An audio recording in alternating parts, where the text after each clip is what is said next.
Hello friends, स्वागत है मेरे चैनल एमसीक्यू स्टडी आईक्यू पे। और आज का हम लोग इस वीडियो में करने वाले हैं इंपॉर्टेंट एमसीक्यूज क्लास 12 के केमिस्ट्री चैप्टर का। ओके, तो प्रीवियस ईयर्स का क्वेश्चन है 2015 का, जो कि काफ़ी इंपॉर्टेंट है। और इसी क्वेश्चन से आपको 2020 के एग्जाम में क्वेश्चन पूछा गया है, 2-3 20 में ही पूछा गया है, 2019 के भी एमसीक्यूज में 2015 का क्वेश्चन रिपीट किया गया है। तो ये टोटल क्वेश्चन हम लोग करने वाले हैं, तो आप लोग पूरा वीडियो देखिएगा। इसमें जो जो क्वेश्चन इंपॉर्टेंट है, जो हर बार पूछता है, उसका हम यहाँ पे डिटेल भी बताएं थोड़ा सा, ठीक है।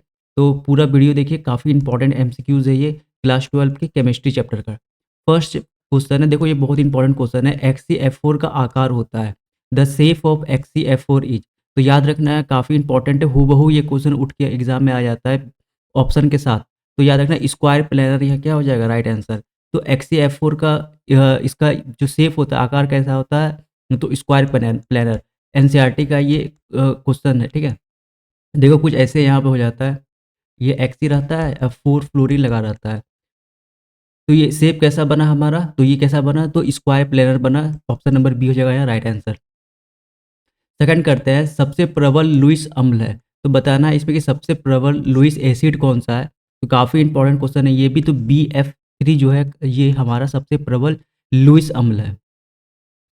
एक यहाँ पे देखना है, बी तो कॉमन है सब में। यहाँ पे देखो फ्लोरीन है, क्लोरीन है, Br है और आयोडीन है। तो याद रखना इसका साइज छोटा होता है, जिसका साइज छोटा होता है वो उतना ही ज़्यादा क्या होता है, लुईस एसिड बनता है। तो ऑप्शन नंबर ए हो जाएगा यहाँ पे राइट आंसर। थर्ड करते हैं, देखो ये भी क्वेश्चन काफ़ी इंपॉर्टेंट है। रासायनिक अभिक्रिया में, ये रासायनिक अभिक्रिया में दी हुई है, इसका साम्य स्थिरांक Kp जो है ये किस पे निर्भर करता है, ठीक है। तो केमिकल रिएक्शन में दिया हुआ है, तो इसका इक्विलिब्रियम कांस्टेंट जो होता है, Kp को बोलते हैं इक्विलिब्रियम कांस्टेंट। तो ये किस पे निर्भर करता है। अब सबसे पहले ये तो ऑप्शन हटना नहीं है इसमें। Kp का फॉर्मूला क्या होता है, कुछ नहीं, यहीं से हम पता दे देंगे Kp कैसे लिखा जाता है, इसका लिखने का क्या स्टाइल है। तो जितना भी गैसियस प्रोडक्ट है, सारा गैसियस प्रोडक्ट है, यहाँ पे गैस गैस लिखा हुआ है, यहाँ पे जी है, जी है, जी है, ठीक है। तो कैसे लिखते हैं, इसे बोलते हैं प्रोडक्ट और इसे बोलते हैं रिएक्टेंट। तो इधर वाला जो बना है उसको लिखना है HI, और इसके बगल में क्या है, 2 है, यहाँ पे क्या है 2 है। तो ये क्या करेंगे, 2 का स्क्वायर कर देंगे अपॉन, यहाँ पे क्या है, एक I2 है। और इधर जो है इस तरफ रिएक्टेंट के इधर इसे नीचे लिखते हैं, तो यहाँ पे क्या हो जाएगा I2 और यहाँ क्या हो जाएगा H2। तो ऐसे हम लोग लिखते हैं। अब देखो ये Kp सिर्फ और सिर्फ किस पे निर्भर कर रहा है, तो ये H2 तथा I2 की मात्रा पे, यानी H2 और I2, और HI भी दे देता तो ये भी सही था, ठीक है। क्योंकि ये तीनों के ये सिर्फ और सिर्फ ये रिएक्टेंट और प्रोडक्ट में जो हमारा एलिमेंट है, कंपाउंड है, उसके मात्रा पे निर्भर करता है। तो ऑप्शन नंबर सी हो जाएगा यहाँ क्या राइट आंसर। और Kp भी ऐसे लिखा जाता है और Kc भी ऐसे ही लिखा जाता है, बस, ठीक है।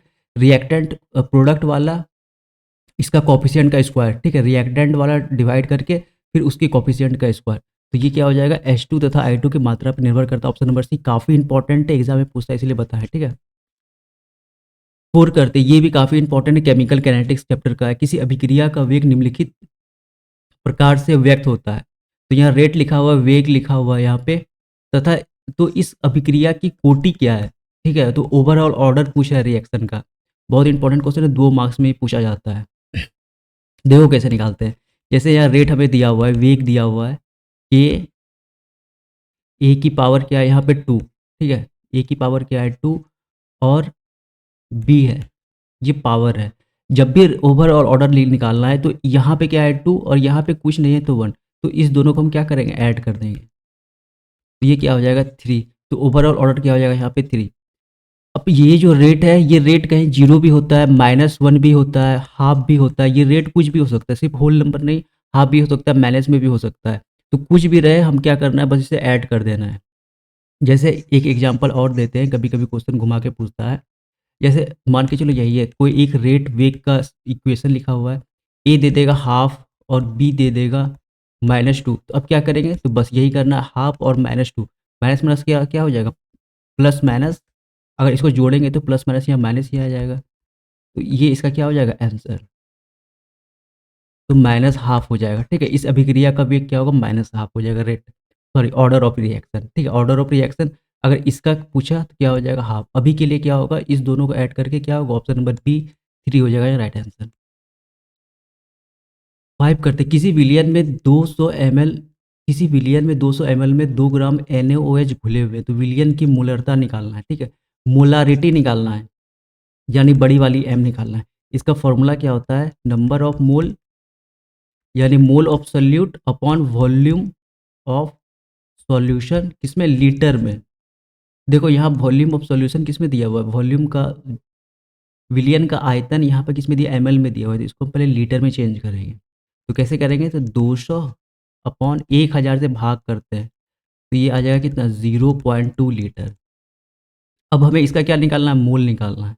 तो ये जो है इसका मोल कैसे निकाला जाए NaOH का, तो जो ग्राम में जो वेट दिया हुआ है उसे ऊपर रखेंगे अपॉन NaOH का मोलर मास, अणुओं की संख्या, अणुओं का भार, ठीक है, मोलर मास को बोलते हैं। तो जब भी NaOH का मोलर मास होता है 40, याद रखना है ये सब 40, जैसे 23 होता है सोडियम का, 16 होता है ऑक्सीजन का, एक जोड़ोगे तो 40 आ जाएगा। तो जब हम इसे कटाते हैं तो 20 बार में, और ये आ जाएगा 0.5 मोल। अब जैसे हैं यहाँ number of mole upon volume of solution, तो नंबर ऑफ मोल क्या निकला हमारा, 0.05 अपॉन 0.2 लीटर। देखो ये नीचे आ जाएगा 100 और ऊपर आ जाएगा 10, एक से एक गया यहाँ पे, दो पंचे, पाँच दूनी 10, तो आ जाएगा 1/4, और ये कितना आ जाएगा 0.25, 0.25। तो ऑप्शन नंबर ए हो जाएगा ये राइट आंसर। आपको अपने से एक बार लगा लेना, काफ़ी इंपॉर्टेंट क्वेश्चन है मोलारिटी का। और एक क्वेश्चन याद रखना कि मोलारिटी जो होती है, ये मोलरता जो होती है, ये ताप पे निर्भर करती है, ठीक है, ये भी इंपॉर्टेंट क्वेश्चन है। जिस फॉर्मूला में वॉल्यूम का टर्म आता है वो ताप पे निर्भर करता है, बस ये बात याद रखना है। और जो मोलैरिटी होता है, मोलैलिटी होता है, वो ताप पे निर्भर नहीं करता है। तो अभी के लिए ऑप्शन नंबर ए हो जाएगा राइट आंसर। निम्नलिखित में से कौन हाइड्रोजन बंध नहीं बनाता है, हाइड्रोजन बंध कौन बनाता है, तो फोन याद रखना, फोन, FON। कोई भी अगर कोई भी एलिमेंट या कोई भी तत्व क्लोरीन के साथ, ऑक्सीजन के साथ या नाइट्रोजन के साथ रहे तो वो हाइड्रोजन बॉन्डिंग बनाता है। देखो यहाँ भी O है, यहाँ पे देखो F है, फोन का F यहाँ पर है, और N यहाँ पर है। इसका मतलब ये तीनों जो है, ये तीनों H बॉन्डिंग, हाइड्रोजन आबंध, हाइड्रोजन बंधन बनाएगा। तो कौन सा बच गया यहाँ पे, HCl वाला नहीं बनाएगा, तो ऑप्शन नंबर C हो जाएगा यहाँ राइट आंसर। फोन याद रखना, फोन वाला जो है वो हाइड्रोजन बंध बनाता है, ठीक है। सेवन करते हैं। हीलियम का मुख्य स्रोत है, देखो हीलियम का मुख्य स्रोत यहाँ पे हवा भी हो जाएगा, रेडियम भी हो जाएगा, और मोनाजाइट भी हो जाएगा। यहाँ तक कि जल में भी कभी कभी हीलियम की मात्रा पाई जाती है, ठीक है। तो ये तीनों में से कोई अगर सही ऑप्शन, तीनों सही ऑप्शन है, ठीक है। हवा में भी है हीलियम, फिर मोनाजाइट से वो फिर निकाला जाता है केमिकल मेथड से, और रेडियम में भी केमिकल मेथड से निकाला जाता है हीलियम को, ठीक है। तो ये तीनों सही हो जाएगा यहाँ पे। निम्नलिखित में से कौन सा धातु साधारण तापक्रम पे द्रव होता है, बहुत इजी क्वेश्चन है ये, पूछता है तो पारा या मरकरी साधारण तापक्रम पे क्या होता है, द्रव्य होता है, लिक्विड होता है। ये 2015 का क्वेश्चन है, 10 साल का क्वेश्चन, आपको अच्छे से कर लेना है, काम बन जाएगा। सेम टू सेम क्वेश्चन पूछता है, और भी हम MCQs लेंगे चैप्टर वाइज या प्रीवियस ईयर से, जो कि आपको एग्जाम में बहुत हेल्पफुल होगा 40 मार्क्स लाने में। 9 करते हैं। निम्नलिखित में से सबसे कम भास्मिक है, देखो लिस्ट बेसिक पूछ रहा है इनमें से, ठीक है। तो 9 का राइट आंसर क्या हो जाएगा, ऑप्शन नंबर C। ये सब P ब्लॉक एलिमेंट का है, ठीक है। P ब्लॉक एलिमेंट से बहुत मार्क्स का क्वेश्चन पूछा जाता है, थ्योरी में भी और ऑब्जेक्टिव में भी, तो आपको अच्छे से याद रखना है। तो Ni3 जो होता है ये सबसे कम क्या है, बेसिक है। 10 करते हैं। H2SO4 क्या है, इजी क्वेश्चन है, देखो ये इसे ये एसिड सबसे खतरनाक एसिड है ये, ठीक है। H2SO4 बहुत पावरफुल एसिड होता है, ये यहाँ क्या हो जाएगा, अम्ल, ठीक है, एसिड होगा ये, ठीक है। अच्छा अगर एक पूछता है क्या ये द्विभाषिक अम्ल है, डायबेसिक एसिड है, या त्रिभाषिक अम्ल है, तो याद रखना यहाँ पे दो हाइड्रोजन है ना, ये दो हाइड्रोजन क्या हो जाएगा, अगर यहाँ पे 3 हाइड्रोजन रहता किसी में भी तो वो त्रिभाषिक होता, 2 हाइड्रोजन है तो द्विभाषिक, तो ये क्या हो जाएगा, द्विभाषिक अम्ल है, तो ये बात याद रखना है। द्विभाषमिक, सॉरी, द्विभाषमिक अम्ल, ठीक है, डायबेसिक एसिड बोलते हैं इसे। ओके, तो याद रखना, ये बता दिए, यहाँ पे सिर्फ पूछा है अम्ल है या भास में ये क्षार है, क्या है, तो ये क्या है, एसिड है। अगर ऐसा पूछता है द्विभाषिक त्रिभाषिक, तो ये द्विभाषमिक अम्ल है, ओके, डायबेसिक एसिड है ये। निम्नलिखित में से हरा थोथा कहते हैं, ठीक है, हरा कशिश या हरा थोथा किसे कहते हैं, तो याद रखना option number A direct formula पूछा है बहुत बार ये क्वेश्चन में, ठीक है, बहुत बार ये क्वेश्चन आया एग्जाम में FeSO4.7H2। क्वेश्चन नंबर 12 करते हैं। देखो क्वेश्चन नंबर 12 बहुत इंपॉर्टेंट क्वेश्चन है। किस ग्रुप के तत्वों को संक्रमण तत्व कहा जाता है? देखो transition element, basically transition element होता क्या है, ये ट्रांजिशन वर्ड मतलब क्या होता है। सपोज गर्मी दिन का 6 बजे शाम हो रहा है, ठीक है, 6 बजे शाम है गर्मी दिन में, इवनिंग का टाइम है, ठीक है, इवनिंग है। अब कोई एक व्यक्ति बोला, 2 व्यक्ति है, तो एक व्यक्ति बोला कि अभी सुबह हो रहा है और एक व्यक्ति बोला अभी रात हो रहा है। मतलब एक व्यक्ति बोला रात है और एक व्यक्ति क्या बोलेगा कि मॉर्निंग है। तो याद रखना ये दोनों गलत है। ना तो उस समय रात होता है, ना तो उस समय क्या होता है, दिन होता है। तो उसी को क्या बोलते हैं, ट्रांजिशन फेज, यानी दिन और रात का वो क्या है, ट्रांजिशन फेज है। तो बेसिकली ये ट्रांजिशन या संक्रमण क्षेत्र, संक्रमण तत्व क्या होता है कि वो जो होता है ना तो मेटल है, दोनों के जैसा बिहेव कर रहा है, मेटल के भी जैसा और नॉन मेटल के भी जैसा। तो याद रखना किसे संक्रमण तत्व या ट्रांजिशन एलिमेंट कहते हैं, तो डी ब्लॉक एलिमेंट को। 12 का हो जाएगा, सॉरी 12 का हो जाएगा option number D, F block element को क्या बोलते हैं हम लोग, ट्रांजिशन एलिमेंट बोलते हैं। ट्रांजिशन एलिमेंट यहाँ पे काफी इंपॉर्टेंट क्वेश्चन है, ये भी आपको अच्छे से याद रखना है।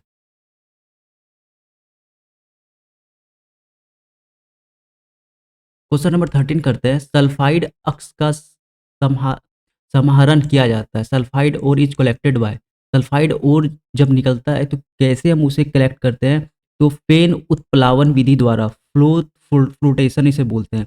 तो ऑप्शन नंबर ए हो जाएगा राइट आंसर। काफी इंपॉर्टेंट है, VVI, इसे आपको अच्छे से याद रखना है, फेन उत्प्लावन विधि। ओके, 14 करते हैं। सोडियम आवर्त सारणी में किस ग्रुप का सदस्य है? बहुत इजी क्वेश्चन है। Sodium is a member of which group periodic table, तो Na होता है सोडियम का। सोडियम को हम लिखते हैं किसे, Na से, ठीक है।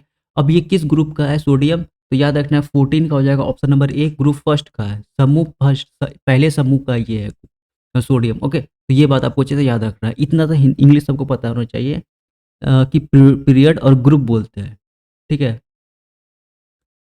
भूपर्पट्टी पे सर्वाधिक मात्रा में पाए जाने वाला तत्व कौन सा है, बताना है। Most abundant element in the earth crust is, याद रखना है सिलिकन होगा। बहुत बार ये क्वेश्चन एग्जाम में पूछा है, सिलिकन, ये सब P ब्लॉक एलिमेंट का क्वेश्चन है, सिलिकन है ये। ओके, तो ऑप्शन नंबर ए हो जाएगा राइट आंसर। सिलिकन कैसा होता है, तो नॉन मेटल होता है, ठीक है, और धातु होता है।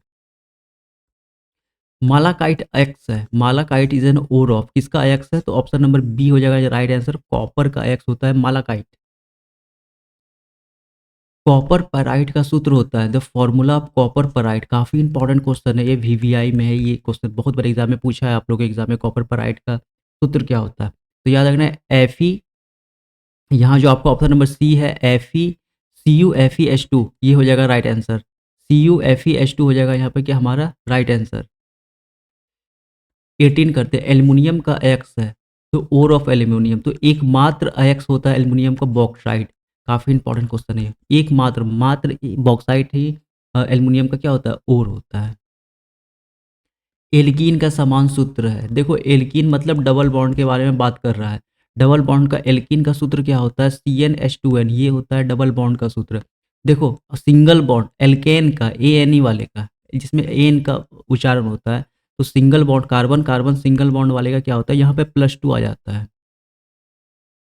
देखो यहाँ पे क्या आ जाता है, जिसमें कार्बन कार्बन सिंगल बॉन्ड होता है, यहाँ पे देखो यहाँ पे कुछ नहीं है, न माइनस है न प्लस है, तो यहाँ पे क्या आ जाएगा +2। अब कार्बन कार्बन ट्रिपल बॉन्ड में, वाइन वाले में यहाँ क्या आ जाता है, -2 आ जाता है। बस यही तीन फॉर्म, यही डिफरेंस होता है तीनों फार्मूला का। तो तीनों बता दिए, एल्केन का ये बता दिए, YNE का, वाइन के ट्रिपल बॉन्ड वाले का ये बता दिए, यहाँ पर माइनस आता है, और डबल बॉन्ड वाले में कुछ नहीं रहता है, ठीक है। अगर लिखना चाहें तो CnH2n+2 सिंगल बॉन्ड,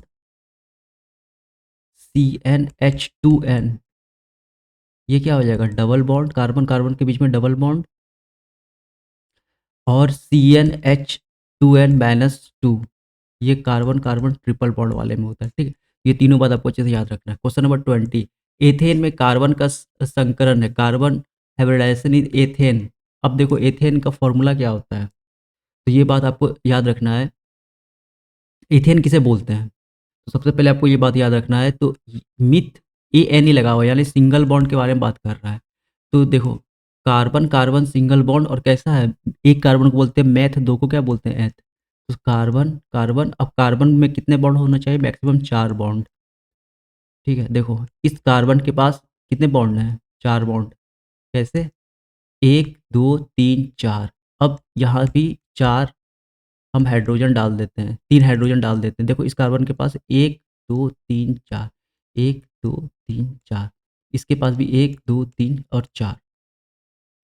अब देखो, अगर कहीं भी सिंगल बॉन्ड रहे कार्बन कार्बन के बीच में, तो उसका हाइब्रिडाइजेशन होता है sp3। ठीक है, सिंगल सिंगल बॉन्ड का हाइब्रिडाइजेशन क्या होता है, sp3। तो यहाँ तो ऑप्शन नंबर ए हो जाएगा राइट आंसर। कार्बन कार्बन के बीच में अगर एक भी डबल बॉन्ड रहे तो उसका हाइब्रिडाइजेशन हो जाता है sp2। और कार्बन कार्बन के बीच में अगर एक भी ट्रिपल बॉन्ड रहे तो उसका हाइब्रिडाइजेशन हो जाता है sp। तो ये 3 बात आपको अच्छे से याद रखना है। एक भी डबल, सिर्फ सिंगल बॉन्ड रहे तो sp3, एक डबल बॉन्ड आ जाए तो sp2, और मतलब सिर्फ कार्बन कार्बन के भी ट्रिपल बॉन्ड रहे तो sp। तो ये 3 बात आपको अच्छे से याद रखना है, काफ़ी इंपॉर्टेंट क्वेश्चन है, ये भी पूछा जाता है। कहीं डबल बॉन्ड का दे देगा, कहीं ट्रिपल बॉन्ड का दे देगा, तो आपको ये अच्छे से याद रखना है। कैल्शियम फॉर्मेट सूक्ष्म आसवन देता है, dry distillation of calcium formate gives. तो ये भी काफ़ी इंपॉर्टेंट डाइट याद रखना है, फॉर्मल्डिहाइड देता है। ऑप्शन नंबर ए हो जाएगा यहाँ क्या, राइट आंसर। ठीक है, फॉर्मल्डिहाइड इसे बोलते हैं, जो कि काफ़ी इंपॉर्टेंट है। ओके, कैल्शियम फॉर्मेट का सूक्ष्म आसवन देता है फॉर्मल्डिहाइड। सामान्य ताप एवं दाब पर किसी गैस का 1 मोल का आयतन है। काफ़ी ईज़ी क्वेश्चन है, बच्चा वाला है, क्लास 9 11th में ये भी हम लोग पढ़ते हैं। तो याद रखना, डायरेक्ट याद रखना, 22.4 litre. Volume of 1 mole of any gas at normal temperature and pressure. तो ये क्या होता है, 22.4 लीटर। काफ़ी इंपॉर्टेंट क्वेश्चन है, याद रखना है इसे। 23 करते हैं, एविगैड्रो संख्या बराबर होती है। ये भी बेसिक क्वेश्चन पूछा है 2015 में, ईजी क्वेश्चन था। तो याद रखना, 6.023 इंटू 10⁻23 होता है एविगैड्रो नंबर। देखो 6.023 यहाँ पर है, तो पावर भी 23। ये एक ट्रिक बता दी याद करने का, 10 की पावर 23, यहाँ पे क्या है 23 है। ओके, तो ये बात आपको अच्छे से याद रखना है, एविगैड्रो संख्या होती है। 24 करते हैं, एथाइन में पाई बॉन्ड की संख्या है। अब एथाइन का स्ट्रक्चर हम लोग कैसे लिखेंगे, तो यहाँ देखो ट्रिपल बॉन्ड है, तो याद रखना है बीच में क्या आ जाएगा, 3 बॉन्ड। अब कार्बन देखो 4 हो गया, इस कार्बन के पास 3, 1 2 3 और एक यहाँ 4। इस कार्बन के पास 1 2 3 4। ठीक है, दोनों कार्बन के पास 4 4 है, तो इसे क्या बोले, एथाइन। अब पाई बॉन्ड कब बनता है, देखो अगर पहले सिग्मा बनता है तो एक सिग्मा हो गया, बिना सिग्मा के बने हुए पाई नहीं बनता है। उसके अलावा ये दोनों है, ये पाई है।